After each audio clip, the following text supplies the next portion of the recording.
দর্শক এইটা হচ্ছে চায়না কমলা। চায়না, এটা ছোট যে কমলাটা আছে বাজারে সেই চায়না কমলা। দেখতে পাচ্ছেন যে কি পরিমাণে ধরছে। এই দেখুন যে কালারটা কি, আসলে হারভেস্টিং হয়ে গেছে তো অনেক।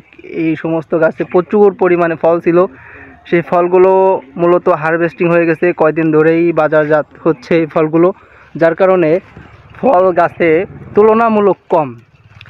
আরও অনেক বেশি ফল ছিল, আরও কালারফুল ফল ছিল, সেটা তো আসলে আমরা আপনাদেরকে দেখাতে পারলাম না, কারণ আমাদের অনেক লেট হয়ে গেছে আসতে এবার।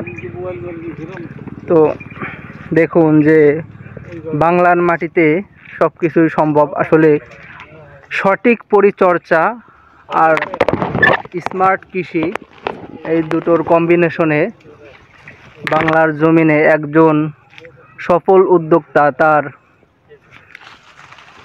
এই যে দেখুন কি পরিমাণে থোকায় থোকায়, অসাধারণ। দর্শক দেখুন, দেখুন কি পরিমাণে একটা গাছে ধরতে পারে। এটা মনে হচ্ছে যে আসলেই সেই চায়নার কোনো দেশে আমরা এখন ভিডিও ধারণ করতেছি, সেইটাই কিন্তু মনে হচ্ছে না যে এটা বাংলাদেশ।